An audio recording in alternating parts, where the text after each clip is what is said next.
Bonjour, Dimitri, cryptoparadise.consulting. Aujourd'hui, sujet abordé, l'île Maurice.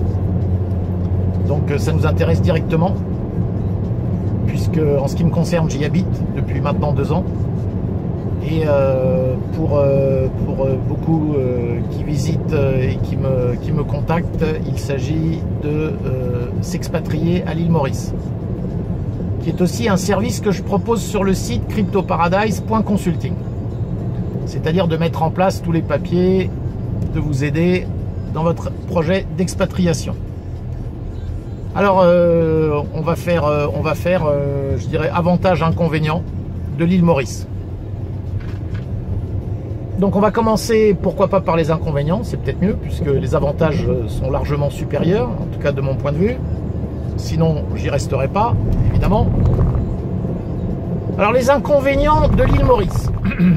Le premier d'entre eux, c'est évident, c'est la distance depuis l'Europe. C'est-à-dire depuis, dans 99% des cas, là où vous habitez. Lorsqu'on est un Européen, encore pire lorsqu'on est un Américain, la distance est vraiment très importante. On est à 9000 et quelques kilomètres de la France. Voilà, donc ça c'est un inconvénient. Pas la peine de trop extrapoler là-dessus. Tout le monde comprend pourquoi. Voilà, c'est un peu difficile. Je dirais, c'est tout de suite des billets d'avion assez chers pour rentrer. On est au minimum, les billets les moins chers que j'ai jamais vus. On est aux alentours de 680-700 € aller-retour. Et puis alors, si vous les prenez un peu tard ou dans des périodes très chargées, on est facilement au-dessus des 1000 €. Voilà, ça c'est quand même, je dirais, un inconvénient pour quelqu'un qui a besoin d'être un petit peu de retour en Europe régulièrement, ce qui est un petit peu mon cas. Voilà. Bon, ça c'est un inconvénient. Deuxième inconvénient, le fait de vivre sur une petite île. L'île Maurice, c'est 4,5 fois plus petit que la Corse, en termes de taille. Donc ça, quand on dit ça au départ, on est assez surpris. Alors après, je vais vous dire, cet inconvénient, oui, il existe, parce que je pense que la plupart des Mauriciens d'ailleurs, qui sont nés ici et qui habitent ici, n'ont qu'une hâte, c'est de sortir de l'île. Donc c'est très compréhensible, quand vous avez toujours grandi ou vécu sur une île de cette taille-là, vous n'avez qu'une envie, c'est d'aller voir ce qui se passe ailleurs.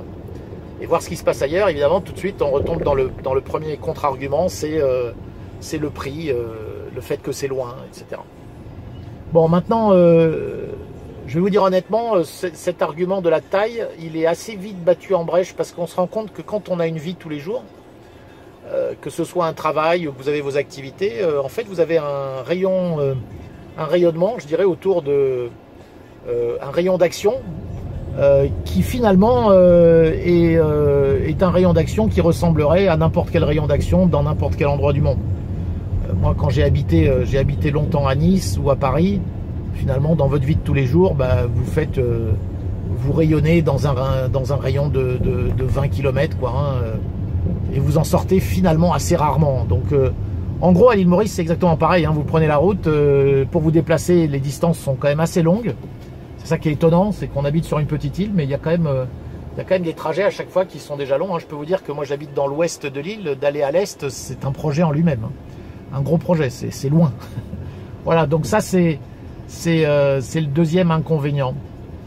Voilà, peut-être un troisième, alors, qui est évidemment, en fait, certains vont dire que c'est un gros avantage, mais au fond, sur la durée, on pourrait presque voir ça comme un inconvénient, c'est la météo, c'est-à-dire le fait qu'il fasse quand même assez chaud, je dirais 9 mois sur 12, avec 3 mois d'un hiver très très agréable, qui est c'est l'hiver austral, c'est-à-dire, on va dire de juin jusqu'à fin août, ouais, juin, juillet, août, un petit peu septembre, où il fait un peu plus frais, c'est très agréable. Sinon, on a quand même assez chaud, quoi. Donc bon, au début c'est très agréable. Si vous faites plage, plongée sous-marine, tout ça, ça va très bien. En revanche, quand vous vous mettez à travailler, bon, la chaleur, ça peut être parfois un petit peu beaucoup. Voilà, bon, le voyez, c'est pas des gros inconvénients. Maintenant, les avantages, ils sont nombreux à l'île Maurice. Alors, je vais vous garder le dernier pour la fin, qui est celui qui dépasse tous les autres. Mais alors, un avantage, le premier avantage, évidemment, celui qui vient à l'esprit de tout le monde, surtout quand on quitte la France, ben, c'est la fiscalité. Fiscalité ultra simple, 15% pour tout. Pas de niche fiscale, pas de passe-droit, pas de conseillers fiscaux de partout pour vous expliquer comment échapper à telle surtaxe, tel machin, tel truc. Non, non, non. Pas d'investissements spéciaux, pas de... Voilà. C'est simple, c'est clair, c'est net, c'est 15% pour tout le monde, pour tous les revenus. La TVA est à 15%. Principe de non-double imposition, donc à partir du moment où vous avez payé vos 15% sur vos bénéfices, ben les dividendes ils sont exonérés d'impôts, vous n'allez pas être taxé sur de la taxe, hein, les impôts sur les impôts ça n'existe pas ici, contrairement à la France. Bref, allez, on va pas trop s'étendre sur le sujet, vous avez compris, les impôts. Deuxième avantage, ben, la qualité de la vie, je dirais la très bonne balance entre travail, loisirs, évidemment aidé par une météo. Alors là, pour le coup, la météo passe dans l'autre camp, hein, dans le camp des avantages. Il fait quand même très beau, très souvent. Bon, après, on a quelques moments de pluie. Il y a quand même pas mal de pluie, hein, je le dis tout de suite à Maurice, mais bon, voilà, globalement, il fait chaud tout le temps, même quand il pleut d'ailleurs. Et puis, il y a quand même de quoi faire. Les week-ends, vous avez toujours quelque chose à faire. Il se passe beaucoup de choses à l'île Maurice. Beaucoup. Pour ceux qui aiment sortir, si vous aimez même la culture, des concerts, je veux dire, il y en a tous les week-ends, il y a des trucs à faire. Voilà. Et alors, je vais garder le gros avantage, le meilleur, pour la fin, qui est finalement... non, alors, je vais en rajouter un, pardon. Je vais en rajouter un, qui est la mixité de la langue. C'est-à-dire, tout le monde est totalement fluent anglais et français. C'est extraordinaire. Donc, vous avez des gens bilingues. Enfin, en fait, ils sont trilingues parce qu'il y a le créole en plus. Mais en anglais-français, c'est vraiment exceptionnel. Donc, la plupart des gens, ils vous parlent automatiquement en français. Et dès que vous leur écrivez, bah, c'est en anglais. Voilà, c'est assez étonnant au début, mais c'est très bien. Donc, moi, pour mes enfants, par exemple, ça a été un énorme boost. Et leur anglais s'est vraiment énormément amélioré depuis qu'ils sont là.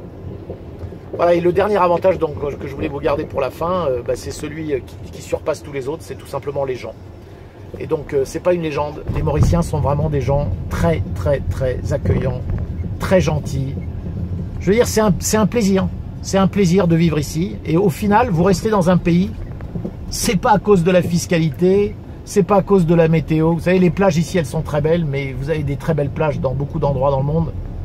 Je veux dire, vous n'allez rien trouver d'unique. En revanche, les gens, bah, c'est unique. C'est absolument unique. Vous avez des gens vraiment, vraiment accueillants et gentils. Ils vous aident. C'est un plaisir de vivre ici, de travailler avec des gens comme ça, de les côtoyer. Donc voilà. Voilà, ce sera tout pour aujourd'hui. En espérant vous avoir donné l'envie de venir vous intéresser de près à ce pays magique. Le crypto paradis. Allez, comme d'habitude, vous pouvez liker, vous abonner. À très bientôt.